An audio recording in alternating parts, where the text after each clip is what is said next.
मी एक चांगली शिक्षिका बनू शकते असं मला स्वतः जेव्हा आत्मविश्वास आला आणि मग 2002ला पहिल्यांदा मग मी इंटरव्ह्यूज दिले आणि माझं सिलेक्शन AISSMS कॉलेजमध्ये झालं. शिक्षकांनी स्वतःचं ज्ञान, सब्जेक्ट कंटेंट आपण जे म्हणतो ते देण्याबरोबर एक मैत्रीचं नातं, ज्या मैत्रीने मध्ये एक लाईन ड्रॉ आहे ती सुद्धा फार गरजेची असते, ती क्रॉस नाही करायला पाहिजे. एक मैत्रीचं नातं असणं गरजेचं आहे. मला फक्त वर्गात जायचं आहे, मला दिलेला 1 तास 45 मिनटं जी काही वेळ दिली ती फक्त शिकवायची असं न करता त्या मुलांच्या मनात जाणून, तर त्या मनातल्यामध्ये खोलपर्यंत जाणं हे मला सहज जमायला लागलं.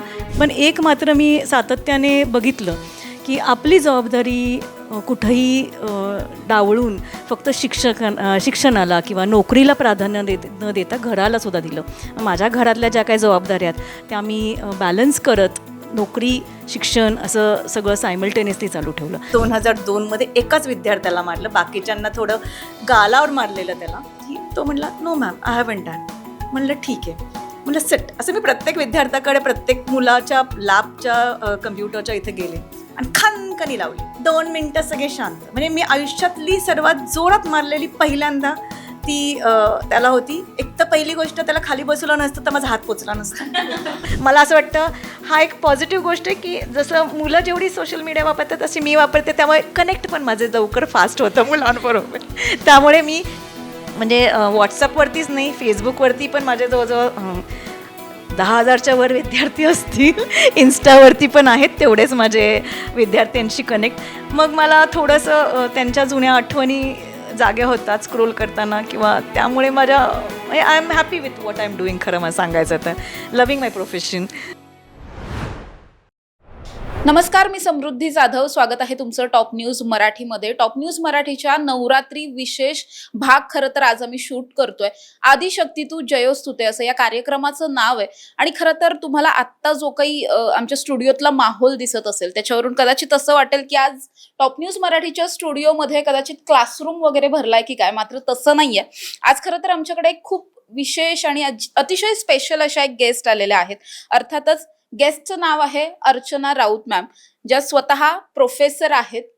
पुण्यातल्या नामवंत कॉलेजमध्ये शिकवतात. मात्र केवळ प्रोफेसर असं नाही, प्रोफेसर असण्याबरोबरच मॅमचं संपूर्ण आत्तापर्यंतची कारकीर्द सुद्धा आज आपण जाणून घेणार आहोत. आणि त्याचबरोबर त्यांचं स्वतःचं त्यांच्या विद्यार्थ्यांबरोबर असलेलं अनेक वर्षांपासूनचं खूप चांगलं नातं, जवळपास 24-25 वर्ष त्या शिक्षिका म्हणून काम करतात, प्रोफेसर म्हणून काम करतात. अनेक पिढ्या घडवलेल्या आहेत, अनेक विद्यार्थी, शेकडो विद्यार्थी घडवलेत. म्हणजे इतके विद्यार्थी घडवलेत की आता विद्यार्थ्यांना मुलं झाली आहेत किंवा त्यांचे विद्यार्थी आता दुसऱ्या कॉलेजेसमध्ये टीचर्स झालेले आहेत. इतका मोठा सगळा अनुभव आहे. या सगळ्याविषयी आपण बोलणार आहोत. माझ्याबरोबर स्वतः मॅम सुद्धा आहेत आणि त्यांचे अनेक पासआउट झालेले आणि आत्ताच्या चालू बॅचेस मधले सुद्धा स्टुडंट्स आहेत. त्यांच्याकडून सगळं जाणून घेणार आहोत. मॅम काय सांगाल? सगळ्यात पहिला प्रश्न तुम्हाला आहे, तुम्ही शिक्षिका होण्याचं आधी असं कधी ठरवलेलं होतं का? आणि जर नव्हतं ठरवलं तर तुम्ही या क्षेत्रात आल्यात कशा?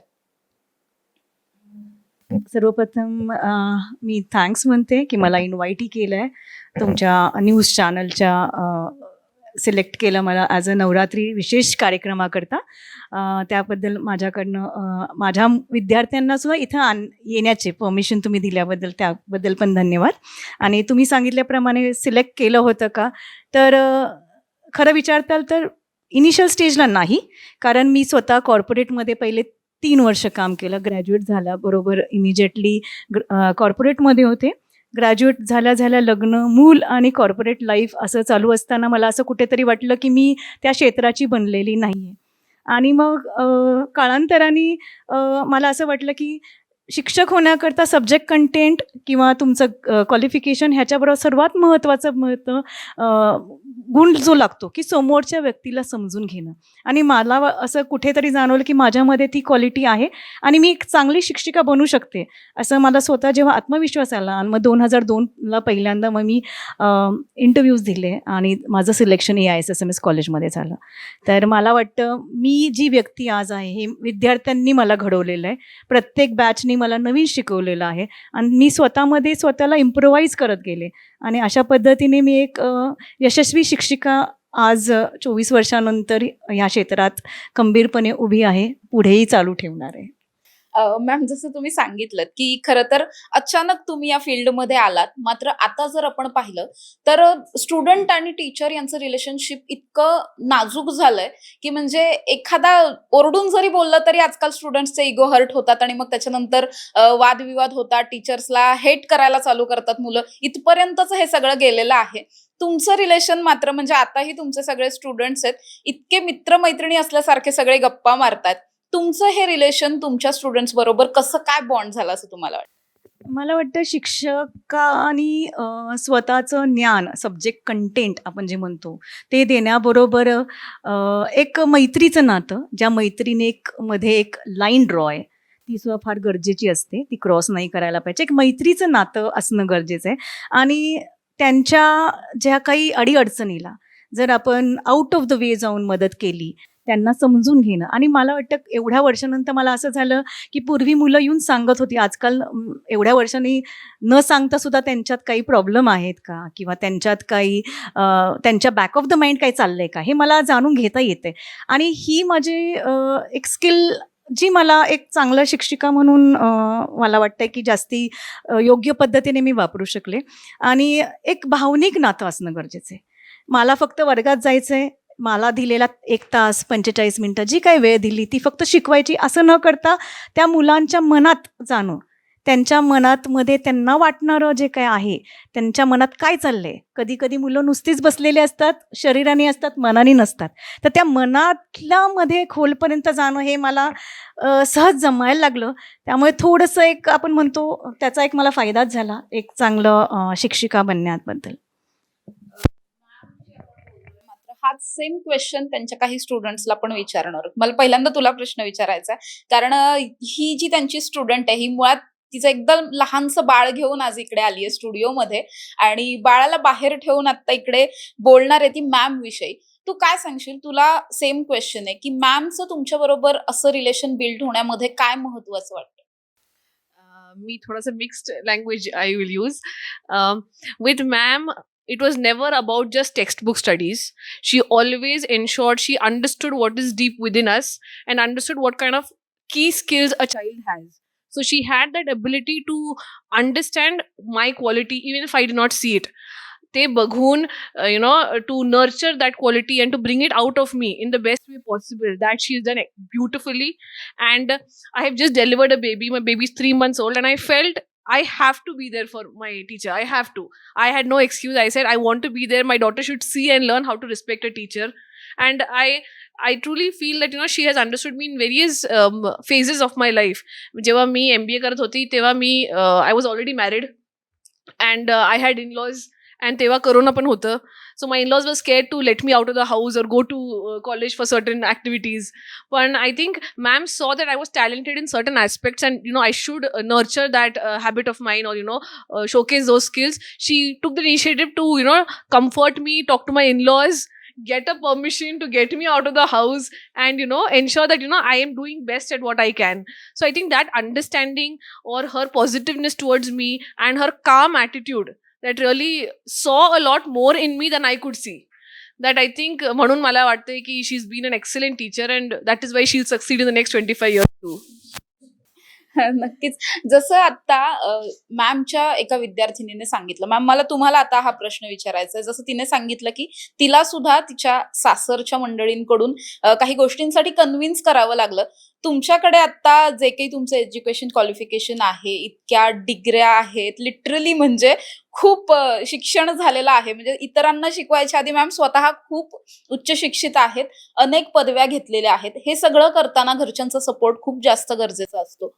तुम्हाला तुमचा अनुभव आई-वडिलांचा सुद्धा आणि मग नंतर सासरच्या मंडळींचा सुद्धा खरं सांगायचं तर 20व्या वर्षी लग्न झालं आणि लगेचच मला मोठी मुलगी तिचा जन्म झाला 1 वर्षभरातच. मी जेव्हा लग्न होऊन घरी जेव्हा एंट्री केली किंवा जेव्हा आपण गृहप्रवेश करतो तेव्हा माझ्या सासऱ्यांनी पहिला प्रश्न मला विचारला, तुम्हाला पुढे म्हणजे आवाजवं बोलायची सासरे माझे आता नाही आहेत. ते म्हणले तुम्हाला पुढे शिकायचं आहे का?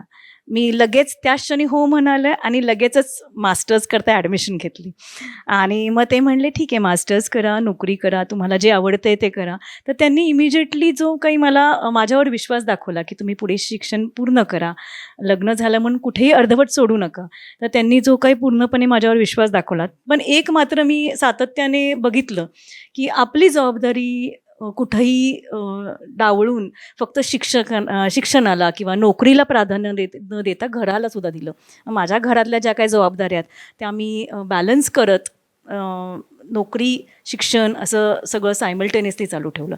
आणि मला वाटतं हे जर प्रत्येकाने केलं तर ह्याकरता मला असं वाटतं एक एक ॲज अ लेडी, एक वुमेन म्हणून, एक लेडी म्हणून प्रत्येकात ती एनर्जी असते. एक स्ट्रॉंग मल्टिपल एंड्सला आपण म्हणतो की फाईट करणं, स्ट्रगल करणं आणि त्यातनं मार्ग काढत पुढे जाणं हे स्त्रीमध्ये उपजतच असतं असं मला वाटतं. आणि त्याचा जर आपल्या स्वतःला ॲज अ स्त्री म्हणून तो आपल्याला जर जाणीव झाली तर मला वाटतं कुठेही तुम्हाला मार्गात कुठेही अडथळे येणार नाहीत. तुम्ही ते मार्ग क्रॉस करत आयुष्यातल्या ज्या काही तुम्हाला गोल्स अचीव करायचेत, पल्ले अचीव करायचेत ते तुम्ही करू शकता. म्हणजे स्त्री जेवढी सॉफ्ट, इमोशनल त्याच्याबरोबर कणखर ह्या दोन्ही गोष्टी असते. आणि ती मला वाटतं जाणीव जसं मला काही अपॉर्च्युनिटी मिळाल्या, घरच्यांचा सपोर्ट मिळाला, सासू सासऱ्यांनी म्हणजे मला कधी सासूरवास झाला नाही असं काही म्हणायला काही हरकत नाही. प्रत्येक क्षणी मला काही कार्यक्रमांना माझ्या मुलं माझ्या सेफ आहेत हँड माझ्या घरच्यांकडे हे मला माहिती आहे. किंवा माझ्या आईवडिलांनी मला कुठेही अडचण आली तर तिथे वेळोवेळी मदत केली. त्यामुळे माझ्या घरच्यांचा जेवढा वाटा आहे माझ्या ग्रोथमध्ये, पण as a person, professional person म्हणून मला असं वाटतं की माझ्या मुलांचा, मुलं इन सेन्स माझ्या स्टुडंट्सचा, मी त्यांना अजून मुलंच म्हणते. त्यामुळे मला तर वाटतं मी माझ्याकडे काही 11वी-12वीचे विद्यार्थी आहेत तर त्यांना तर मी प्रत्येक वेळेस म्हणायचे तुमच्या 12वीचा रिझल्ट म्हणजे मी दरवर्षी 12वी देते. म्हणजे जसं 12वीच्या विद्यार्थ्यांना आता पुढे रिझल्ट काय होणार, पोटात गोळा येतो, तसं मला दरवर्षी ॲज अ क्लास टीचर आता रिझल्ट लागणार, हा पास होईल का, तो पास होईल का, ह्याचा बॅक लागेल का, हा कुठे ना कुठेतरी असायचं. आणि अक्षरशः म्हणजे घरामधली जबाबदारी पूजा करण्याची माझ्या सासूबाईंकडे असायची. पण तेव्हा मी त्यांना म्हणायचे आई आज रिझल्ट आहे हां, नमस्कार चांगला करा, माझाही सांगा, मी पाया पडायचे. हे असं दरवर्षी 12वीच्या वेळेस केलेलं आहे. मला कुठलाही विद्यार्थ्याने बॅक लावू नये हा अगदी मनापासून वाटायचं. आणि त्यामुळे असं मला वाटतं की मी दोन्हीकडे व्यवस्थित केलं, घरचेही मला तेवढे सपोर्ट केले, त्याचबरोबर माझ्या विद्यार्थ्यांनी मला प्रत्येक वेळोवेळी सपोर्ट केलेला आहे. मला एक किस्सा सांगू की माझा मुलगा जेव्हा मी प्रेग्नंट होते 2003ची गोष्ट आहे. खूपशांना माहिती नव्हतं, पण मी प्रॅक्टिकल घेता घेता तो 3 तासाचा प्रॅक्टिकलचा कालावधी असायचा आणि त्यामध्ये मला असं वॉमिटिंग व्हायचं. तर मी सांगायचे मुलांना तुम्ही करा, मी आले 5 मिनिटात. असं काही म्हणजे पोट दिसत नव्हतं, पण माझ्या जे काही वर्गातनं बाहेर जाणं येणं ह्याच्यावरनं खूपशा जणांनी ओळखलं की मॅडमचं बहुतेक मॅडम प्रेग्नंट आहे. दुसऱ्या दिवशी एक नितीन म्हणून मुलगा होता, नितीन दुगर, अजूनही मला आठवतं. तो आला आणि ब्रेकमध्ये त्यांनी मला असा डब्बा दिला. मी म्हटलं व्हॉट इज दिस, काय आणलं आहेस? नाही माझ्या मम्मीनी तुमच्याकरता खास दिलं आहे. म्हटलं काय? नाही तुम्ही प्रेग्नंट आहे ना. मी म्हटलं हे म्हणजे आय वॉज शॉक्ड की ही न्यूज विद्यार्थ्यांपर्यंत पोचली कशी. नाही आम्हाला कळालं, माझ्या मम्मीने सांगितले अशा काळात खूप न्यूट्रिशियस खायला पाहिजे, खूप वेळा खायला पाहिजे. तर दॅट वॉज ते जे काही प्रेमाने आणून दिलेला डब्बा होता, that was still I could remember. 2003ची गोष्ट आहे, ती मला अजूनही आठवती. त्या विद्यार्थ्याला म्हणजे त्याचा मुलगा आता शाळेत आहे, 7वी-8वीत असा विद्यार्थी आहे. तो येऊ शकला नाही आज इथे, पण that was close to my heart की बाबा कुणालाही मी स्वतः न सांगता, पण माझ्या जसं मी मुलांना ऑब्झर्व करते, त्यांच्यातल्या स्किल सेट बघते, तसं माझ्यामध्ये झालेला बदलही विद्यार्थ्यांनी बघितल्यानंतर त्यांनी त्या काळातली त्याची ती जे जेस्चर आपण म्हणतो एक, that was very touching to my heart. मग त्यामुळे हे असा प्रवास मी जसं म्हणलं माझ्या घरच्यांनी मला जेवढी मदत केली तेवढेच विद्यार्थ्यांनी कुठल्या ना कुठल्या पद्धतीने केल्यामुळेच मी ह्या टप्प्यापर्यंत आतापर्यंत पोहोचू शकलेले आहे. मॅम तुम्ही आता बोलताना असं म्हटलं की जेव्हा जेव्हा 12वीचा निकाल असायचा तेव्हा तेव्हा माझीही 12वी असायची. तुम्ही इतके वर्ष 12वी देताय आणि त्याचबरोबर जसं तुम्ही 12वी देताय तशा अनेक पी-एच-डी सुद्धा दिलेल्या आहेत. कारण पी-एच-डी करणारे सुद्धा विद्यार्थी तुमच्या हातून ट्रेन झालेले आहेत. सो अशी सुद्धा एक स्टुडंट आहे आपल्याबरोबर. काय सांगशील तुझा अनुभव काय होता आणि तुला मॅम मधली कुठली अशी क्वालिटी वाटते की जी खूप महत्वाची आहे? First of all thank you. Main म्हणजे थँक यू मॅमला याच्यासाठी म्हणायचं आहे की आज हा माईक मी त्यांच्यामुळे धरला आहे. माझं MBA 2023मध्ये कंप्लीट झालं अँड मला आय रिमेंबर की माझं फर्स्ट अँकरिंगसुद्धा कॉलेजमध्ये मला मॅमने ऑपॉर्च्युनिटी दिली होती. फ्रॉम फर्स्ट डे मीन्स एक टीचर अँड स्टुडंट बॉन्ड होतंच, बट जसं पर्सनल कनेक्शन असतं ना, मीन्स मी माझ्या आईला घेऊन आले होते. मला अजूनही आठवते मी मॅमशी भेट करून दिली होती की ही माझी आई आहे, खास तुमच्यासाठी भेटायला आली आहे. सो माझ्या प्रत्येक सेमिस्टरला सब्जेक्टला मॅमने इतक्या बारीक बारीक पद्धतीने मला हेल्प केली आहे. अँड PhD करायचा डिसिजनसुद्धा मी मॅममुळेच घेतला आहे की शी वॉज लाईक तू कर. मीन्स मला त्याच्यातली आयडिया काहीच नव्हती because I am MBA student, म्हणजे I was MBA student. But मॅमनी नाही तू कर ना, मी आहे मागे तुझ्या, तू कर. सो ते सिनॉप्सिस कसे असतात, ते ड्राफ्ट कसे करायचे, तू ह्या कॉलेजला जा, तू ह्या मॅमला भेट. मीन्स जसं आपण एखाद्या ज्युनियर KGच्या मुलाला आपण सांगतो ना, नाही नाही तू आता हे कर, तसं मॅमनी मला माझ्या PhDच्या जर्नीमध्ये केलं. तू हा पेपर पब्लिश कर, तू असं कर, तू तसं कर. आत्ताही त्या मला सांगतही असतात. म्हणून मी अँड आत्ता मीन्स त्यांच्यामुळेच, मीन्स त्यांच्या आशीर्वादामुळेच मी आज प्रोफेसर म्हणून एका कॉलेजमध्ये. अँड मला अजूनसुद्धा आठवते की जसा त्या आमच्यासोबत कनेक्ट व्हायच्या ना मुलांसोबत, की नाही कॉलेजमध्ये क्लासमध्ये ते मुलांसोबत प्रोफेशनल असायच्या, बट जेव्हा out of the box, out of the class त्या अशा पर्सनल टच द्यायच्या की नाही तू व्यवस्थित आहेस ना. सो मलाही आत्ता वाटतं की मलाही मॅमसारखं करायचं, तेव्हा कुठं मुलं त्यांना इज्जत देतील आणि मुलं मलाही इज्जत देतील. सो मॅमचं मीन्स माझ्या PhDमध्ये जसं माझ्या आईवडिलांचं, आत्ता जस्ट आय एम मॅरिड, जसं माझ्या सासू सासऱ्यांचं, नवऱ्याचं, माझ्या आईवडिलांचं, तसंच मॅमचाही खूप जास्ती सहभाग आहे. बिकॉज मी झिरो होते आणि मॅमने मला झिरोपासून आता आणलंय. So thank you so much ma'am. नक्कीच. मला पुढचा एक प्रश्न कुणीतरी स्टुडंट्स आहेत पण सगळे यांच्यापैकी आता मुली बऱ्यापैकी बोललेल्या आहेत, आपण मुलांना काही प्रश्न विचारूयात. सगळ्यात जुना एक स्टुडंट आहे, त्याला आपण प्रश्न विचारूयात. मला तुला असं विचारायचंय की अनेकदा जसं मी सुरुवातीलाही म्हटलं की आजकाल असं झालंय की शिक्षक थोडंसं जरी बोलले ना तरी खूप लागतं मनाला. अजिबात पाणउतारा करायचा नाही, अपमान करायचा नाही, काही बोलायचं नाही, असं एक झालेलं आहे आता. म्हणजे आता अक्षरशः शिक्षकांवर केसेस वगैरे करतात मुलं, इथपर्यंत सगळं झालेलं आहे. पण तू जेव्हा शिकत होतास तेव्हापर्यंत हे असं नसेल कदाचित वातावरण. पण तुला काय वाटतं की मॅम मधली एखादी क्वालिटी जी खूप महत्वाची आहे आणि ती तुझ्या पण सगळ्या ग्रोथ मध्ये महत्वाची ठरली, आणि जसं आता हिने सांगितलं की आपण जर काही गोष्टी शिक्षक म्हणून केल्या तरच मुलं आपल्याला पण इज्जत देतात, नाही तर देत नाहीत, असं खूप असतं. आणि स्पेशली मुलींपेक्षा मुलं जरा थोडीशी जास्त आगाऊ असतात. तर तुझा असं काही किस्सा वगैरे तसं काही आहे का? सर्वप्रथम मला आज इकडे बोलवलं त्यासाठी मी मॅडमचे खरंच मनापासून धन्यवाद करतो आणि मला बोलायची संधी दिली त्यासाठी पुन्हा एकदा मी त्यांचे धन्यवाद करतो. माझं नाव ॲडव्होकेट शुभम नाईक. मी मॅडमच्या जेव्हा मॅडम ज्युनियर कॉलेजला ॲज अ टीचर होत्या त्यामध्ये मी 11th आणि 12thला त्यांच्या अंडर मी शिकलो आणि माझं नशीब असं एवढं छान होतं की मला 11th आणि 12th म्हणजे 11वी आणि 12वी दोन्ही वर्षासाठी मॅडम क्लास टीचर होत्या माझ्या. तर तुम्ही जसा प्रश्न विचारला मला की काय अनुभव होता त्यावेळेसचा, तर त्या 2 वर्षाच्या मॅडमच्या क्लास टीचरचा जो कालखंड होता त्याच्या सर्वात जास्त मार ज्यांनी खाल्ला असेल तो बहुतेक कदाचित मी असेल. आणि त्या गोष्टीचा मला अजिबात कुठे काही जे बोललात ना की तुम्ही इगो ओव्हर घेतात मुलं किंवा पेरेंट्सला बोलवतात मग पेरेंट्स भांडायला येतात, तर असं मला कधीच काही वाटलं नाही. जेवढा मी मार खाल्ला आहे तेवढाच लाडही मॅडमनी माझाच केलेला आहे आणि तेवढा हक्कही माझं म्हणजे माझ्यावरच दाखवलेला आहे.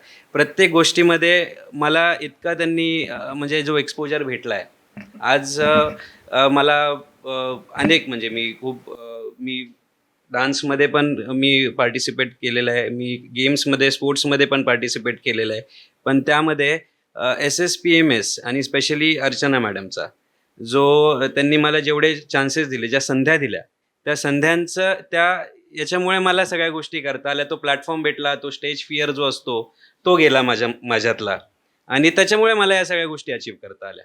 आम्ही खूप मस्ती केल्या आहेत, खूप आम्ही त्रास दिलेला आहे टीचर्सला आमच्या, स्पेशली खूप म्हणजे त्यांचं रक्त आटवलं आहे आम्ही. पण तसा त्याबरोबर टीचर्सनी तेवढंच आम्हाला सपोर्ट केलेला आहे. म्हणजे स्पेशली मी सांगतो माझा शाळेचा मित्र होता आणि योगायोगाने कॅप राऊंडमध्ये आम्ही दोघं एकाच क्लासमध्ये आलो, एकाच कॉलेजमध्ये आलो आणि एकाच क्लासमध्ये आलो. काही कारणास्तव त्यावेळेस लहान होतो, अल्लडवय होतं, इमॅच्युरिटी होती. एखाद वर्ष असेल त्या 2 वर्षातलं, आम्ही बोललो नव्हतो. पर्सनली मॅडमनी लक्ष देऊन आमच्या दोघांच्या पेरेंट्सला पहिलं आम्हाला सांगितलं, मग आमच्या मित्रांना सांगितलं, मग आमच्या घरच्यांना सांगितलं. पर्सनली मॅडमनी लक्ष देऊन हे प्रयत्न केला की आमच्या दोघांची जी बॉन्डिंग आहे ती परत कुठे जुळता येते का. म्हणजे हा एक अनुभव आहे. अशी भरपूर गोष्टी आहेत. आता वेळ खूप कमी आहे माझ्याकडे आणि सगळ्यांना बोलायचं. पूर्वी म्हणजे त्या बॅचला मी थोडंसं मारणं, म्हणजे मारणं नाही, पण त्यांना मी कान पिरगळायची माझं थोडंसं पनिशमेंट सॉर्ट ऑफ, की जाणीव व्हायला चूक झाली. पण मला हे त्याच्यावर अजून एक सांगूशी वाटतं की ह्यांच्या कुठल्याही पालकांनी येऊन आमच्या मुलाला असं का केलं, विचारलं, बोललं म्हणून कधीही केलं नाही. म्हणजे त्या पालकांचा तेवढाच मला वाटतं की रोल आहे. आजकालचे पालक बहुतेक त्या बाबतीत थोडेसे सेन्सिटिव्ह झालेले आहेत. पण कुठलाही शिक्षक मला वाटतं असं खुन्नस काढायला किंवा राग आला म्हणून करायला कधीही कुणाला काही ओरडत नाही. त्यामुळे ह्या मुलांचे मी कान पिरगळलेले आहेत. मारलं नाही पण पिरगळलेले आहेत ते. त्यांना हीच हे मारलं का नाही आठवत रे, खूप जुनं होतं. असेल एखादा दिला असेल ठेवून, हो तू जरा जास्ती दंगा करत होतास. मला तुम्हाला विचारायचं, जसं मॅमने आता सांगितलं की काही विद्यार्थी असतात जिथे थोडंसं कडक व्हावं लागतं. जसं म्हणजे आपण सगळ्यांनीच असं पाहिलंय की एखाद्या वर्गामध्ये काही असं टार्गेट विद्यार्थी असतात की ते सगळ्यांची बोलणी खातात, सगळ्या शिक्षकांची बोलणी खातात. पण तसं काही कॉलेजेसमध्ये काही टीचर्स सुद्धा असतात जे कोणालाच आवडत नाहीत. अशा पद्धतीचे काही टीचर्स सुद्धा असतात. मॅमच्या बद्दलचं तुझं ओपिनियन काय आणि त्या इतक्या सगळ्यांच्या लाडक्या होण्यामागचं तुला काय? सर्वात प्रथम मॅडमचे आभार, आज इथं बोलवलं, स्टुडिओचं बोलायला संधी दिली म्हणून त्यांचेही आभार. आता मी होतो मॅडम बरोबर 11वी-12वी बॅचला, 11वी-12वी सायन्ससाठी. माझं ॲक्च्युली त्या काही कारणास्तव ॲडमिशन लेट झालं होतं. 1-2 महिने मी उशिरा आलो होतो आणि त्यावेळेस IT आणि हिंदी असे 2 ऑप्शन होते. तर मला ऑप्शन हवा होता IT, आणि पहिले 2-3 आठवडे मला हिंदी दिला गेला होता. आणि माझं ॲडमिशन मॅम थ्रूच झालं होतं. म्हणजे मॅमचं माझं इंटरॅक्शन पहिल्यापासून होतं. तर माझं असं होतं की मला ITच हवं आहे आणि ITतच मला पुढे जायचं आहे, मला हिंदी करायचं नव्हतं. मग मॅमने तेव्हा सांगितलं, दादा ठीक आहे, थोडंसं तू ॲडजस्ट कर, बघू आपण की होतंय का नाही. कारण की तेव्हा लिमिटेड स्टुडंट्स असायचे ITसाठी, IT आणि हिंदीसाठी लिमिटेड स्टुडंट्स असायचे. तर तेव्हा मग मॅमनी मी म्हणलं होतं की नाही मॅम, तुम्ही कसंही मॅनेज करा, कसंही ॲडजस्ट करा, पण मला IT हवं आहे. तर त्यावेळेस मॅमनी खूप हेल्प केली आणि 1-2-3 आठवड्यानंतर मला IT हा सब्जेक्ट मिळाला. आणि मग तिथून पुढं म्हणजे मॅमचा आणि आमचा एकत्र प्रवास सुरू झाला. त्याच्या आधी हिंदीचे लेक्चर आमचे वेगळे असायचे. मॅम फक्त क्लास टीचर यायचं, म्हणजे फक्त अटेंडन्स घेण्यासाठी यायच्या. म्हणजे माझं आणि मॅमचं तसं त्याच्यानंतर काही इंटरॅक्शन नव्हतं. मग जेव्हा IT सब्जेक्ट आला तेव्हा तिथून पुढं आमचं इंटरॅक्शन सुरू झालं. मग म्हणजे मॅडमनी पहिलं जसं सांगितलं की मला समजून घेता येतं आहे मुलांच्या मनातलं, म्हणून मी हे प्रोफेशन निवडलं. तर ते मॅमचं अगदी बरोबर आहे. मॅमचं म्हणजे मुलांच्या मनात काय चाललंय, त्यांना काय हवं आहे, काय नको आहे, म्हणजे असं कळायचं. आणि त्यावेळेस मॅम म्हणजे स्वतःहून आम्हाला विचारायच्या की बाबा तुम्हाला काय करायचं आहे का, वेगळं असं करायचं आहे का, तुमचा अभ्यास वगैरे होतोय का व्यवस्थित. तर आम्ही म्हणजे त्यावेळेस 11th स्टँडर्डमध्ये आम्ही असं होतो की बॅक बेंचर्स होतो.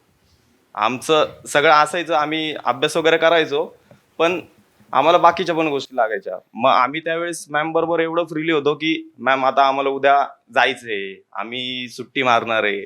म्हणजे सुट्टी मारणार आहे, आता तुम्ही समजून घ्या सुट्टी मारणार आहे म्हणजे काय, तो आता शब्द मी वापरत नाही. तर मग मॅम म्हणायचं तुमच्या अटेंडन्स आहेत का. त्यावेळेस असं अट होती की 50% अटेंडन्स, आणि जरी तुम्ही पास असाल तरी अटेंडन्स हवं. तर अटेंडन्स आहे का. मग आमच्यात अशी काही मुलं होती की त्यांचे अटेंडन्स नव्हते. मग आम्ही म्हणायचो मॅम तुम्ही आहात ना, मग आहे आमचे अटेंडन्स. तर तेव्हा तसा मॅमनी सपोर्ट केलाय. 1 वर्ष मॅम क्लास टीचर होता. तर पुढच्या वर्षी आम्हाला असं म्हणजे 12th स्टँडर्डला असं कळालं की दुसऱ्या मॅम क्लास टीचर आहेत. मग आम्हाला तेव्हा टेन्शन आलं, अरे आता मॅम नाही तर आमचं अटेंडन्सचं कसं होणार, तो आम्हाला मेन टेन्शन. तर मग एक बिंदू मॅम म्हणून होत्या ज्या आम्हाला मॅथ्स शिकवायच्या. त्या क्लास टीचर म्हणून त्यांचा पहिला दिवस म्हणजे ॲज अ क्लास टीचर त्या क्लासमध्ये आल्या आणि मुलं असे म्हणजे थोडंसं डाऊन झाले, अरे यार आता बिंदू मॅम, आता अर्चना मॅम नाही. तर त्या मॅमला एवढं वाईट वाटलं त्या म्हणजे बाहेर जाऊन लिटरली त्यांच्या डोळ्यातून पाणी आलं. आणि दुसऱ्याच क्षणाला मग मॅम आतमध्ये आल्या. जसं तुम्ही म्हणाला की असं मॅम तुम्हाला ओरडतात का हे का, मॅमने आम्हाला खडसावून सांगितलं की ती व्यक्ती तिथं उभी आहे म्हणलं काहीतरी ह्याच्यामुळे ते तिथं उभे आहेत, तुम्ही अशी त्यांची डिसरिस्पेक्ट नाही केली पाहिजे. म्हणजे मॅम इतकं आमच्यावरती त्या दिवशी खडसावून बोलल्यात. जेव्हा बोलले ना, आम्ही आजपर्यंत मॅमचं ते रूप कधीच बघितलं नव्हतं त्या दिवसापर्यंत की मॅम एवढंही रागवू शकतात. तर तेव्हा त्याच्यानंतर आम्हाला आमची चूक कळाली की नाही, आपण जे केलं ते चुकीचं केलं. नंतर आम्ही सगळे म्हणजे क्लासरूम मिळून सॉरी म्हणालो मॅमला, बिंदू मॅमला, आणि त्यांनी ॲज अ क्लास टीचर म्हणून तेव्हा कंटिन्यू केलं. तर असं मॅमचं म्हणजे हे होतं की हो तुम्ही करा, सगळं करायचं, तुम्हाला सुट्ट्या मारायच्या सुट्ट्या मारा, पण अभ्यास तिथं अभ्यास आणि मस्ती तिथं मस्ती. तर त्याच्यामुळं मॅमचा आम्हाला खूप सपोर्ट झाला. आणि मॅमचा कधीही फोन आला की श्रेयस आपल्याला हे करायचंय ते करायचंय, तर मी त्यांना नाही नाही म्हणू शकत.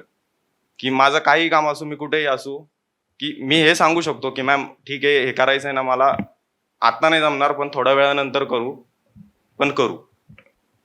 प्रथमतः धन्यवाद देतो मी मॅडमला की मॅडममुळे ही संधी भेटली, आणि तुम्हाला सुद्धा धन्यवाद. आणि तुम्ही जसं म्हणलं की मॅडमचं कडक रूप बघायला भेटलं का, तसं मी सांगेल की बहुतेकदा तर नाहीच भेटलं ते आमच्या चुकीमुळेच भेटलंय. कारण यांनी तर सांगितलं की आम्ही बँक बेंचर आहेत, एकाच बॅचचे आहेत आम्ही. आणि जसं ह्याने सांगितलं की सुट्टीसाठी मी परमिशन मागायला जायचो, त्यावेळेस मॅडम आम्हाला त्यावेळेस असं वाटायचं की काहीतरी कडक लक्ष्मीचं रूप आम्हाला बघायला भेटेल. पण ते पण आम्ही तसं झालं नाही. कारण की आमचं राहणीमान असं होतं की मॅडम आम्हाला बोलायची की बाबा तुम्ही असं करताय, मला जे सांगता तुम्ही घरी पण सांगत जा. हे जी सवय लागली मॅडममुळे ते आम्हाला लागली की आम्ही जेव्हा सुट्टी मारायचो की शब्द वापरत नाही तर आम्ही मॅडम पहिलं जेव्हा 2-3 वेळेस केलं तर मॅडम म्हणले ठीक आहे तुम्ही आम्हाला सांगताय, पण तुम्ही घरी पण सांगितलं पाहिजे, जसं मला कळतंय तसं घरी पण जर काय झालं चुकून तर. त्यावेळेस आम्ही घरी पण सांगायला लागलो ते मॅडममुळं. आणि मॅडमचे तुम्ही जे म्हणलं की कडक जे सरस्वतीचं रूप, खरं सरस्वतीचं रूप आहे मॅडमचं, त्यांच्यामुळेच आम्ही आजपर्यंत आहेत. आणि बाकी जर त्रास जर झाला तर आमच्यामुळे झाला मॅडममुळे तर आम्हाला काय झालेलं नाही. म्हणजे मॅम मला तुम्हाला आता खरं तर पुढचा प्रश्न विचारावा असा वाटतोय. मुळात मी असं पहिल्यांदा पाहिलंय की विद्यार्थी सुट्टी घेऊ का किंवा घेणार आहोत असं सांगायला स्वतः टीचर्सला जातात. आमच्याकडे डायरेक्ट सुट्टी घेतली जायची आणि मग 2 दिवसांनी कळायचं की मी सुट्टीवरती होतो वगैरे. म्हणजे हे इतकं बॉन्डिंग तुमचं स्टुडंट बरोबर होण्यासाठी की मुळात जसं त्यांनी आता सांगितलं की तुम्ही जसं मला सांगताय तसं तुम्ही घरीही सांगा, हे सांगावं लागायचं. इतका विश्वास होता की पहिलं घरी माहित नसेल तरी पण टीचरला माहिती असलं पाहिजे की आपण कुठे चाललोय, काय करतोय वगैरे. पण मॅम तुम्हालाही परत तोच प्रश्न आहे. काही वेळा खूप कणखर व्हावं लागत असेल, असा एखादा प्रसंग तुम्हाला आठवतो का की एखाद्या विद्यार्थ्याशी तुम्ही खूप काहीतरी कणखर भूमिका त्याच्या समोर घेतलीये, नंतर तुम्हालाही थोडंसं वाटलं की यार करायला हवं होतं का असं, किंवा नव्हतं करायला पाहिजे, असं एखादा प्रसंग आठवतो जेव्हा अगदीच स्वभावाच्या विरुद्ध जाऊन काहीतरी केलं? मला एक अनुभव सांगूशी वाटतो माझा 2002चा. पहिल्यांदा मी जॉईन झाले. जसं तुम्ही म्हणलं आजकालच्या विद्यार्थ्यांना मारलेलं आवडत नाही, पण मला वाटतं मी खूप जोरात पहिल्यांदाच 2002 मध्ये एकाच विद्यार्थ्याला मारलं. बाकीच्यांना थोडं गालावर मारलेलं त्याला, बाकीच्यांना मी पाठीवर मारायचे.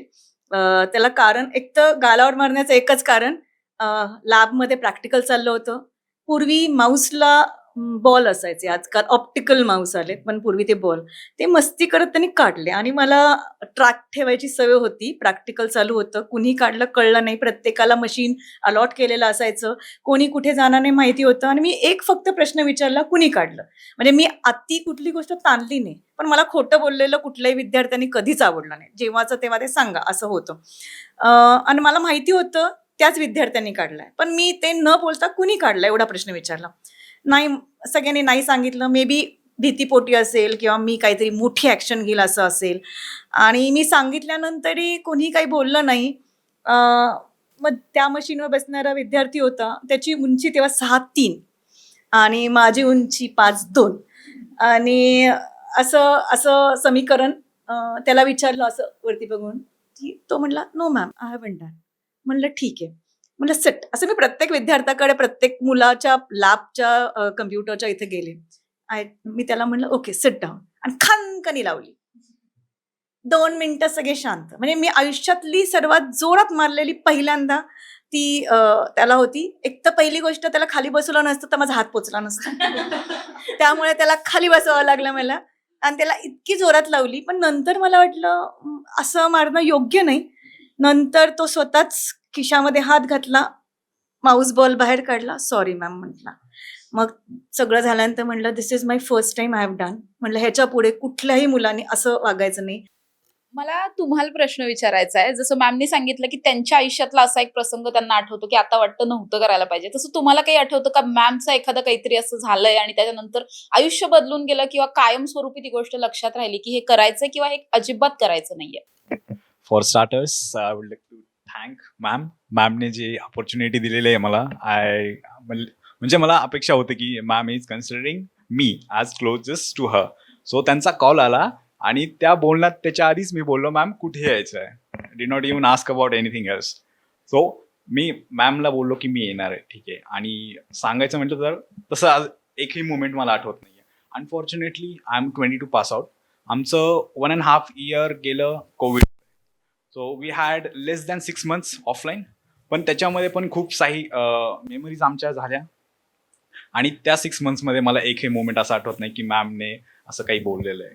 आता आमची जी जनरेशन आहे, आम्हाला तर आमच्या घरचे बोलायचे काय आम्ही चुकी केली तर टीचर बोलायची की तुमचा मुलगा असं असं करतोय, तर आमचे पॅरेंट्स बोलायचे की याला अजून मारा, ठीक आहे, पण हा सुधारला पाहिजे. तर आमचे पॅरेंट्स असे असल्यामुळे आमचे टीचर्सला आम्ही देवाप्रमाणेच मानतो आणि आपल्या याच्यामध्ये स्क्रिप्चर्समध्ये पण लिहिलेलंच आहे की टीचर्स देवच आहे. तर मॅटर करतं की आपले पॅरेंट्स आपल्याला काय सांगतात की आपण कसं वागलं पाहिजे, ठीक आहे. मुवमेंटबद्दल सांगायचं म्हणलं तर मॅम माझं बिझनेस ॲनालिटिक्स होतं आणि अनफॉर्च्युनेटली नवीन असल्यामुळे ब्रँच नवीन असल्यामुळे आम्हाला हे नव्हतं, काय बोलतात त्याला, फॅकल्टीज नव्हते. तर मॅमनी त्यावेळेस दुसरं जे इन्स्टिट्यूट होतं IOIT म्हणून, तिथून अगरवाल सर म्हणून होते, त्यांना अलॉट केलं आमच्यासाठी, ऑनलाईन आम्हाला अवेलेबल करून दिलं, which was not possible any how at that circumstances. हां, मी जस्ट जॉब स्विच केलेला आहे आणि ते सांगायचं होतं मला मॅमला. त्यासाठी सेपरेटली ते सांगण्यासाठी मॅमकडे गेलो होतो. तर मॅमला मी सांगितलं, म्हटलं मी माझ्या घरच्यानंतर मॅमलाच सांगितलेलं की मी जॉब स्विच केलेलं आहे, I am doing something in my life. Okay, तो मॅमला सांगितल्यानंतर मग मला चांगलं वाटतं आणि मॅमला मला थँक्यू बोलायचं आहे की मला जे काही गायडन्स दिला तुम्ही आत्तापर्यंत तो खूप इम्पॉर्टंट आहे. आणि I will be grateful for everything I had in IOM, except you and all the friends I had in IOM till now. You all are important. Yeah. Thank you. मला एका काही पण मुलांची गरज बोलतात, मुलीला आणखीन एक प्रश्न. मला सांग, नवरात्री सुरू आहे, स्त्री शक्तीचा जागर करण्याचा हा संपूर्ण सण आहे. स्त्री शक्तीचा जागर करताना आपल्याला आयुष्यात खूप स्त्रिया आठवतात नेहमीच. आपली आई असते, आजी असते, बहीण असते, सासू असते. तशा पद्धतीने एका शिक्षिकेचा रोल सुद्धा तितकाच महत्वाचा असतो. नवरात्रीच्या अनुषंगाने स्त्री शक्ती आणि अर्चना राऊत मॅम तुझ्या आयुष्यात तू कशी पाहतेस? First of all thank you for the opportunity ma'am. म्हणजे मला काल माझ्या फ्रेंडचा फोन आला आणि त्याने मला सांगितलं की असं असं आहे, तर तुला यायचं आहे. मी त्याला पहिला प्रश्न विचारला की मॅमने माझं नाव घेतलं का? तर तो बोलला हो मॅमनेच घेतलं. म्हणजे ती माझ्यासाठी खूप मोठी गोष्ट होती, कारण की आम्ही युजली फक्त व्हॉट्सॲपवरती आमचं बोलणं होतं. असं मी भरपूर वर्ष झाले मॅमला नाही भेटली. पण मीडिया टीममध्ये स्नेहा नावाची एक मुलगी होती आणि तिने आज इथे यावं हे मॅमच्या डोक्यात आलं. ते खूप इम्पॉर्टंट, म्हणजे ते खूप मेजर होतं माझ्यासाठी. आणि जसं की मी मीडिया टीममध्ये होती आणि आम्ही सगळे वेगळे रोल्स प्ले करायचो. तर मी व्हिडिओ एडिटिंग करायचे किंवा पोस्टर्स किंवा काही कॉम्पिटिशन्स असायचे. आम्ही सगळे प्लॅन करायचो मीटिंगवरती. त्यावेळेस कोरोना होता, तर आमचं जसं 1.5 years ऑनलाईन गेलं सगळं. तर मग मी व्हिडिओ एडिटिंग वगैरे हे सगळं रोल्स करत होते. मग बेसिकली सोशल मीडिया सांभाळायचं, ते मीडियामध्ये आमचा सहभाग होता. तर तिथून सुरुवात झाली आणि आज मी त्यात करिअर करते. तर मी एक क्लायंट सर्व्हिसिंग एक्झिक्युटिव्ह आहे एका ॲडव्हर्टायझिंग एजन्सीमध्ये. तर माझा आता जॉब प्रोफाईल तोच आहे. मला त्यावेळेस माहिती नव्हतं की हे सगळं काय असतं, की हे मीडिया कसं सांभाळायचं, की हे मीडिया पेज असतं किंवा सोशल मीडिया इतकं बारीकीने हे बघितलं जातं आजकाल. इंस्टाग्राम इतक्या बारीकीने बघितलं जातं आजकाल. आम्हाला काही नॉलेज नव्हतं त्यावेळेस इंस्टाग्राम म्हणजे फक्त स्क्रोल करा किंवा रील्स बनवा. पण त्याच्या मागे एक पेज आहे, त्याचं मागे खूप लोक असतात, त्याचं प्लॅनिंग केलं जातं, त्याला एक्झिक्यूट कसं करायचं. त्या ह्या सगळ्यामध्ये मॅमनी खूप हेल्प केली आम्हाला, खूप आयडियाज दिले नवीन नवीन. मी माझं करिअरची सुरुवात मे बी तिथून केली आणि आज मी I am very happy. Thank you so much ma'am. नक्कीच जसं या विद्यार्थिनीने आता मॅम त्या बोलल्या की खूप अपग्रेडेड राहावं लागतं आणि जसं आता तिने सांगितलं की सोशल मीडिया कसं मॅनेज करायचं वगैरे इथपासून तुझी सुरुवात झाली होती मॅममुळे. मात्र मॅम तुम्ही जेव्हा या क्षेत्रात आलात तेव्हा सोशल मीडिया सोडा फोन सुद्धा फारच रेअरली अक्षरशः असतील त्या काळी आणि तेव्हापासूनचा हा सगळा प्रवास ॲज अ टीचर म्हणून प्रोफेशनली या सगळ्यामध्ये काम करत असताना किती अपडेटेड राहावं लागतं, घर सांभाळणं आणि इतर प्रोफेशन सगळ्याच गोष्टी म्हणजे पर्सनल प्रोफेशनल लाईफ हे सगळं करत असताना तुमच्यासाठी डिफिकल्ट काय वाटतं आज मागे वळून बघताना? मी नेहमी म्हणते, वर्गामध्ये सुद्धा ह्या विद्यार्थ्यांनाही आठवत असेल, मी नेहमी म्हणते की teaching learning is a 2 way process. प्रत्येक वेळेस जसं विद्यार्थी शिकतो, शिक्षकांनी स्वतःला अपस्किल करायला पाहिजे. मी माझ्या जुन्या 95 साली शिकलेल्या गोष्टीवरती जर विद्यार्थ्यांना शिकवायला गेले तर मला वाटतं मी ह्या शिक्षण क्षेत्रातनंच बाहेर पडेल. जसं रिक्वायरमेंट असते, जसं मी म्हटलं, मी ज्युनियर कॉलेजमधनं प्रोफेशनल MBA कॉलेजला आले, मला स्वतःला अपस्किल केलं काही गोष्टींमध्ये. त्या पद्धतीने जर शिक्षकांनी स्वतःला अपस्किल केलं तर प्रवाहाबरोबर लागणारं ज्ञान आपण प्राप्त करून आपल्याला द्यायला लागतं. आता AIचा जमाना आहे, म्हणजे माझी आता टीम जी तयार होती आहे, जी आता हे पास आउट आहेत, पण करंट बॅचला मला AI रिलेटेड गोष्टी सांगायच्या आहेत. तर आपल्याला त्याचा वापर करून ज्ञान देणं गरजेचंच आहे. तशी माझ्या प्रत्येक प्रोफाईलमध्ये मग ERPची माझं प्रोफाईल असू द्या, मीडियाचं प्रोफाईल असू द्या, ट्रेनिंग अँड प्लेसमेंटचं प्रोफाईल असू द्या किंवा कम्प्युटरचं प्रोफाईल असू द्या, तर ह्या सगळ्या प्रोफाईलला मला स्वतःला अपस्किल करावंच लागलं. मी अपस्किल करू शकले, त्यामुळे प्रवाहाबरोबर पुढे येत गेले. पुढे येत गेल्यामुळे मी ज्ञान देऊ शकले आणि विद्यार्थ्यांनाही त्याच्यामध्ये इन्व्हॉल्व करत गेले. जसं मी म्हटलं, माझी मीडियाची टीम हे 3 जण आत्ता इथं आलेले आहेत. तर मीडिया ह्या आमच्या संस्थेमध्येच 2018ला नवीन सुरू झाला. इनिशियल स्टेजला सुरू करताना काहीच कुणाला माहिती नाही, म्हणजे मला स्वतःला माझा स्वतःचा इंस्टाग्राम अकाउंट सुरू करण्यापासून सुरुवात करावी लागली. काय असतं हे नंतरची गोष्ट. मग स्वतः पहिले 2 वर्ष स्वतः शिकत कॉलेजचं मीडिया सेल अलोन हे केले. नंतर मी सरांना पोटअप केलं की आपली टीम जर डेव्हलप केली तर आपल्याला एक चांगला प्लॅटफॉर्म मिळेल. विद्यार्थ्यांकडे पण नवीन नवीन आयडिया असतात. शेवटी मला असं वाटतं, नवीन जनरेशनच्या ज्या काही आयडियाज आहेत त्या आयडिया घेऊन स्वतःचं एक्सपिरियन्स वापरून, टेक्नॉलॉजी वापरून आपण ग्रोथ करणं गरजेचं आहे. आणि हे सगळ्याचं संगम झालं तर सुरेख नवीन गोष्ट तयार होऊ शकते. तर शिक्षकांनी हा कायम स्वतःला अपग्रेड राहणं. मग मला जेव्हा सोशल मीडियामध्ये, म्हणजे खूपशे जण म्हणतात आमच्या पेरेंट्स कधी एवढे इन्स्टा अकाउंटही नाही आणि एवढे वापरतही नाही, पण त्या मानाने मी थोडी जरा जास्ती वापरते. त्यामुळे वापरायचं एकमेव कारण म्हणजे मला हा प्रोफाईल मिळाल्यामुळे मला त्यात काय बदल होतो. आणि मी काही विषय असे शिकवत होते, डिजिटल बिझनेस झालं, तर ज्याच्यामध्ये सोशल मीडिया रिलेटेड एक चॅप्टर होता की तो कसा वापर होतो जर एखाद्याला त्याची पोस्ट इन्क्रीज करायची असेल, किंवा तो सोशल मीडिया प्लॅटफॉर्म तुमच्या मार्केटिंग स्ट्रॅटेजीजला कसं वापरणार. मी वापरल्याशिवाय मी कसं सांगणार. त्या पद्धतीने मी वापरत गेले, त्याच्यात नवीन गोष्ट फाइंड आउट करत गेले, त्याच्या रिलेटेड वाचन करत गेले. तर हे करणं गरजेचं आहे असं मला वाटतं, आणि हे केल्यामुळेच मी सांगू शकते आणि वापरू शकते. त्यामुळे माझा श्री गणेश आहे एका सब्जेक्टपासून आत्ता मी जी लेटेस्ट विचारताल तर मी एक याच वर्षी नवीन सब्जेक्ट शिकवायला लागले, that is data visualisation and story telling. म्हणजे हा सब्जेक्ट जो टॅब्लू पॉवर BI वरती आहे. तर रोज मार्केटमध्ये जसं माझं मास्टर्स इन कम्प्युटर मॅनेजमेंट झालं आहे, MBA IT झालं आहे, त्यामुळे मी टेक्निकली पर्सन असल्यामुळे टेक्नॉलॉजी ही रोज नवीन येत असते. मग ॲज अ शिक्षक म्हणून त्या विषयामध्ये शिकवायचं असेल तर मला रोज उठून नवीन शिकावं लागतं, अनुभव घ्यावा लागते. मी नवीन FDPs करते किंवा काही आर्टिकल्स वाचते आणि मग स्वतःचं ज्ञान अपग्रेड करता करता मुलांना शिकवत जातं. असं जसं सिलेबस बदलतं, NEP प्रमाणे नवीन सिलेबस वाढलेला आहे, त्या पद्धतीने आपल्याला बदलावं लागतं. त्यामुळे मग मला असं वाटतं हा एक पॉझिटिव्ह गोष्ट आहे की जसं मुलं जेवढी सोशल मीडिया वापरतात तशी मी वापरते, त्यामुळे कनेक्ट पण माझे लवकर फास्ट होतं मुलांबरोबर. त्यामुळे मी म्हणजे व्हॉट्सअपवरतीच नाही, फेसबुकवरती पण माझ्या जवळजवळ 10,000च्या वर विद्यार्थी असतील. इन्स्टावरती पण आहेत तेवढेच माझे विद्यार्थ्यांशी कनेक्ट. मग मला थोडंसं त्यांच्या जुन्या आठवणी जाग्या होतात स्क्रोल करताना, किंवा त्यामुळे माझ्या I am happy with what I am doing. खरं मला सांगायचं तर लव्हिंग माय प्रोफेशन. ह्या सगळ्या गोष्टी आहेत. मला तुला प्रश्न विचारायचं होतं. खरं तर जेव्हा आपण शिक्षिका म्हणून आपण त्यांच्याविषयी खूप बोललो, आपण सगळेजण बोललो की त्या शिक्षिका म्हणून कशा आहेत. मात्र जेव्हा आपण कुठल्याही व्यक्तीला भेटतो, कुठल्याही नवीन व्यक्तीला आपण भेटतो, आपण त्या व्यक्तीमधून स्वतःमध्ये काहीतरी घेत असतो. तसं जसं त्यांनी तुम्हाला शिकवलंय, शिक्षण दिलंय, त्या पद्धतीने काही संस्कार, काही गुण दिले असतील, काही हॅबिट्स दिल्या असतील चांगल्या, तर तसं काही आठवतंय की हे मी आयुष्यभर कायम सोबत घेऊन चालणार आहे आता? First of all thank you so much ma'am ही अपॉर्च्युनिटीसाठी and also the media team. Yes, मी पहिल्यांदा मॅमला भेटली माझा ॲडमिशनसाठी.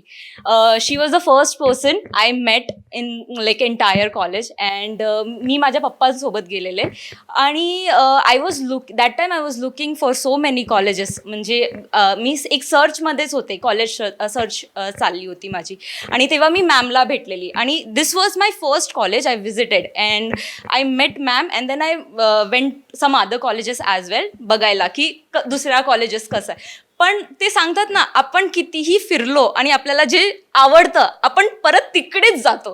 तो माझा मॅम सोबत जे कम्युनिकेशन होता आणि the confidence she has shared and like त्यांच्यासोबत जे माझं बोलणं झालं त्याच्यानंतर मला कुठल्याही कॉलेजमध्ये आय डोंट थिंक सो मला आवडलं असेल आणि I came back and I met ma'am. I टूक हर नंबर अँड मी त्यांच्याशी बोलले की मॅम माझं होणार ना या कॉलेजमध्ये, मला सगळं म्हणजे that was my first meet with ma'am. And later on माझं त्यांच्यासोबत एक झालं, म्हणजे एक फ्रेंडशिप पण झाली आणि मॅमकडून मी शिकले ना ते लाईक नेवर गिव्ह अप, कुठे पण गिव्हअप नाही करायचं. कारण की when we were in a media team ना, तर आम्हाला खूप सारे परमिशन हवे असतात की हा पोस्ट करायचंय, ते पोस्ट करायचे आणि म्हणजे मॅम ही सिग्नेचर चालणार का, ही म्हणजे ही posters. So I was in a media team and I use to prepare posters and certificates for all the students. So मी पूर्ण ते डिझाईन करायची आणि मॅमची खूप अप्रुव्हल लागतात. म्हणजे मी सरकडून अप्रुव्हल घेते, तर there was like a chain between me and ma'am की मॅम हा फायनल आता. सो माझ्या लॅपटॉपमध्ये I remember I have like file 1, file 2, file 3 असं किती फाईल असेल, पण ma'am is like she is a perfectionist.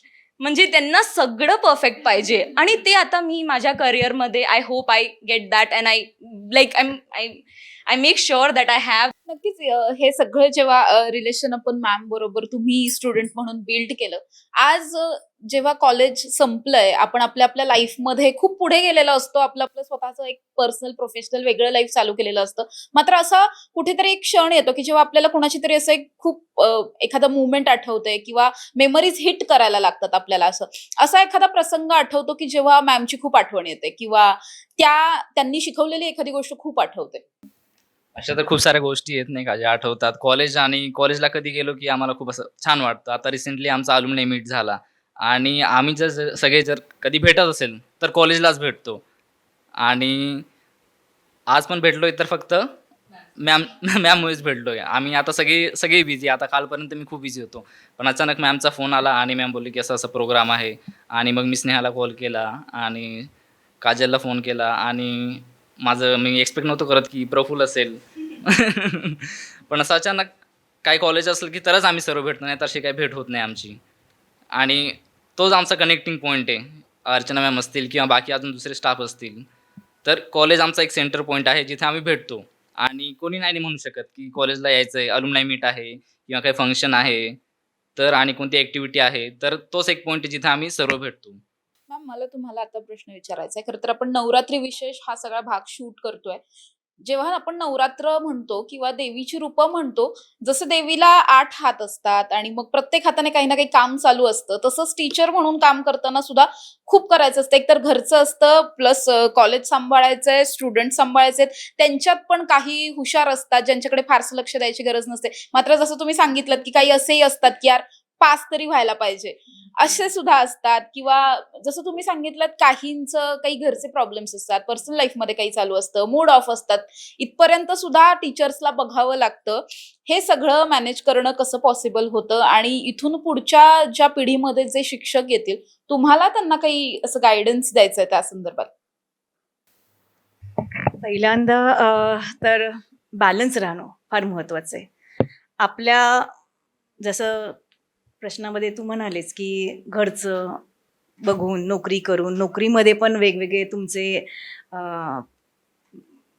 Rolls play करणं किंवा विद्यार्थ्यांना शिकवणं, ह्या सगळ्यामध्ये एकच महत्त्वाचं मला वाटतं की बॅलन्स. घरचं कुठलंही नोकरीच्या ठिकाणी आणू नये किंवा नोकरीचं कुठलंही घरच्या ठिकाणी नेऊ नये. ह्याचा जर बॅलन्स जेवढा लवकर जमेल कुणाला, लगेच होत नाही, कारण माणूस आहे, चुका होणार, त्यातनं शिकत जाणार. पण आपल्या बॅलन्स कसा तुम्ही राखता, हे बॅलन्स राखायला शिकलं आणि ज्याचा प्रत्येक गोष्ट बघताना एक व्यक्ती म्हणून फक्त एक प्रॉडक्ट नाही बघायचं. म्हणजे आता मी मॅनेजमेंटच्या भाषेत सांगायचं झालं तर जर शिक्षकांनी विद्यार्थ्यांना एक प्रॉडक्ट न समजता एक जिवंत व्यक्ती समजून त्यांचा जर त्यांच्याशी संवाद साधला, तो संवाद कंटेंट, सब्जेक्ट कंटेंट तर तो द्यायचाच आहे, तो मॅन्डेट असतो. पण त्याच्या व्यतिरिक्त जर तुम्ही संवाद साधला तर मला वाटतं की तुम्ही त्यांच्या पण पोचू शकता आणि त्यांच्यातले चांगले गुण आणू शकता. पण हे सगळं करताना स्वतःचं समतोल राखणं पण तेवढंच गरजेचं आहे. कारण कधी कधी एखाद्याच्या दुःखामध्ये खूप सहभाग देता त्या एकाच विद्यार्थ्यावरती कॉन्सन्ट्रेट होतं आणि बाकीच्यांवर होत नाही. किंवा अति चांगली गोष्ट माझ्या कॉलेजला झाली म्हणून घरी असलेल्या काही अडचणी आल्या तर तिथं तुम्ही कमी पडता. असं न करता जेवढं तुम्हाला बॅलन्स राखता येईल, जेवढ्यातल्या लवकरात लवकर तुम्ही शिकताल. जसं तुम्ही प्रोफेशन लाईफमध्ये पुढे जाताल, मला वाटतं बॅलन्स शिकणं हे गरजेचं आहे आणि ती कालांतराने येते. आणि जर ज्याची शिकण्याची वृत्ती असते ॲज अ शिक्षक, तोच ह्या पेशेमध्ये, ह्या प्रोफेशनमध्ये पर्यंत पल्ला गाठू शकतो. नाहीतर मग त्याला तो कंटाळावाणा वाटेल. आणि जेवढं तुम्ही शिकवण्यात आनंद प्राप्त करू शकाल तरच तुम्ही तो प्रोफेशन ॲज अ मला मिळणारी सॅलरी न कन्सिडर करता प्रोफेशन बघितलं तरच आनंद प्राप्त केलं तरच मला वाटतं की तुम्ही चांगलं एक टीचर म्हणून होऊ शकता. हेच मला मॅम, वाटतं. आणखी एक प्रश्न तुम्हाला, की आता जसं आपण म्हणतोय की नवरात्र सुरू आहे आणि आपण नवरात्रीच्या निमित्ताने हे सगळं बोलतोय. नवरात्री म्हणजे थोडक्यात आपण एखाद्या देवीची पूजा करतो, आपण तिला मानतो, तिचे काही गुण आपल्यामध्ये घेण्याचा प्रयत्न करत असतो. तुमच्यासाठी असं कुणी आयडलाइज पर्सन कुणी आहे किंवा ज्याला तुम्ही अशा एक पद्धतीने पाहता किंवा ज्याने तुमच्या आयुष्यावरती खूप प्रभाव टाकला आणि खूप इन्स्पायर केलं तुम्हाला हे सगळं पुढचं लाईफ आत्ता जे तुम्ही करताय तुमच्या आयुष्यात ते करण्यासाठी? ॲक्च्युली मला थोडी वाचनाची आवड, लिखाणाची आवड आहे. पुस्तकं लिहिली आहेत, लेख लिहिलेत. तर मी 3 लोकांना माझ्या लाईफमध्ये मानते. अब्दुल कलाम, नंतर सुधा मूर्तीजी आणि रतन टाटा. हे तिघही वेगवेगळ्या फील्डमधले आहेत. पण त्यांचं एक कॉमन आहे, डाऊन टू अर्थ. एकदम स्वतःला त्यांनी कुठल्याही क्षेत्रात जरी त्यांनी त्यांच्या क्षेत्रामध्ये मिळवलेली सर्वात हायेस्ट जी काही आहेत ती मिळवलं तरी डाऊन टू अर्थ आहे. ह्या लोकांच्याबद्दल त्यांचं आत्मचरित्र म्हणा, त्यांनी लिहिलेले पुस्तकं म्हणा, हे वाचून मी त्यातला काही भाग स्वतःमध्ये 100% नाही करू शकत. प्रयत्न करते आणि त्या व्हॅल्यूजचं जतन करणे, ती व्हॅल्यूज मी पुढच्या जनरेशनला देऊ शकते. माझ्या शिक्षणी पेशेमधनं हा मी करण्याचा प्रयत्न करते. आणि मी एकच ब्रीदवाक्य नेहमी म्हणते, वर्क इज वर्शिप. म्हणजे मी तासनतास देवासमोर पूजेला बसत नाही, हां, पण देवाला मानते, प्रत्येक शक्तीला मानते, कारण त्या शक्तीमुळेच आपण प्रत्येकजण इथे आहोत. त्याच्याकरता देव कधी म्हणत नाही की तुम्ही माझे खूप मोठी हे करा, आरस करा किंवा मला एवढा नैवेद्य द्या. पण त्याच्यावर विश्वास माझा 100% आहे. ती व्यक्ती, ती शक्तीमुळेच मला वाटतं मी एक व्यक्ती म्हणून इथं सगळ्यांसमोर चांगल्या पद्धतीत उभे आहे. मग ती आता नवरात्रीचे दिवस चालत म्हणल्यानंतर माझे स्वतःचे 9 दिवस उपवास चालू आहेत. मी जरी देवपूजा खूप करत नाही, कारण ती माझ्या सासूबाईंचा रोल आहे. पण त्यांनी सांगितल्यामुळे त्यांच्या मताला मान देऊन ते मी 9 दिवस उपवास करते. त्याच्याने मी एक कन्सिडर करते की ह्याने मला अजून एक स्वतःला समतोल राखण्याचा हा काळ आहे, ज्याचे मला पुढचं वर्षभर मला त्याची एनर्जी मिळेल, हेच मी कन्सिडर करून करते. आणि शेवटी एकच म्हणते नेहमी की वर्क इज वर्शिप. जे काम करू ते देवाचं समजून करू. मग माझं काम म्हणजे शिकवणं आहे आणि मी ते देवाला अर्पण करते. माझ्या चांगल्या पद्धतीने शिकवणं, मग ते सब्जेक्ट कंटेंट असो, व्हॅल्यूज असो, काही असो, हे मला नेहमी वाटतं. तर नक्कीच माझ्याबरोबर आज अर्चना राऊत मॅम आणि त्यांची ही संपूर्ण स्टुडंट्सची बॅच होती. खूप वेगवेगळ्या बॅचेस मधले हे सगळे स्टुडंट होते. नवरात्री विशेष भागामध्ये आज आपण त्यांच्याशी बोललो. शिक्षिका म्हणताना आपण आदर्श शिक्षक असं अनेकदा म्हणत असतो. आदर्श शिक्षक पुरस्कार सुद्धा आपल्या राज्यात दिले जातात. मात्र आदर्श शिक्षक म्हणताना त्या आदर्श नावामागे बऱ्याच गोष्टी दडलेल्या असतात. या गोष्टी सुद्धा तितक्याच महत्वाच्या असतात आणि केवळ आदर्श शिक्षकाचा पुरस्कार महत्वाचा नसतो. या पुरस्काराच्या मागे त्यांची असलेली मेहनत किंवा पुरस्कारापेक्षाही विद्यार्थ्यांकडून मिळणारं हे जे काही प्रेम आहे किंवा विद्यार्थी जेव्हा त्यांच्या आयुष्यात सक्सेसफुल होतात हे पाहणं असेल आणि त्यांच्या सक्सेसमध्ये स्वतः आपण सक्सेसफुल होतोय हे समजून घेणं असेल, हे मांडणं असेल, त्यामध्ये खरं एका शिक्षकी पेशाला त्याला अर्थ मिळतो असं आपण म्हणू शकतो. त्याच पद्धतीने माझ्याबरोबर अर्चना राऊत मॅम आणि त्यांची संपूर्ण टीम होती. AISSMS या स्कूलमध्ये खरं तर कॉलेजमध्ये त्या अनेक वर्षांपासून शिकवतात आणि आत्तापर्यंतचे त्यांचे सगळे अनुभव, त्यांच्या विद्यार्थ्यांचे सगळे अनुभव आज आपण त्यांच्याकडून खरं तर ऐकून घेतले. नवदुर्गेची अनेक रूपं आहेत, तशा पद्धतीने हे एक रूप ज्या शिक्षकी पेशामध्ये त्या शिकवतात. केवळ शिक्षक म्हणून नाही तर अनेकदा आई व्हावं लागतं, कधी विद्यार्थ्यांना खूप खडसावून सुद्धा सांगावं लागतं. असं सगळं असून सुद्धा प्रत्येक विद्यार्थ्याच्या मनात आज त्यांच्याबद्दल जसं सरस्वती मातेची एक प्रतिमा असते तशा पद्धतीची प्रतिमा आज त्यांची तयार झालेली आहे. हे त्यांचं सगळंच कर्तृत्व आहे आणि याच कर्तृत्वाला आपण शुभेच्छा देऊया. तोपर्यंत तुम्ही पाहत राहा टॉप न्यूज मराठी. आपला महाराष्ट्र, आपली बातमी.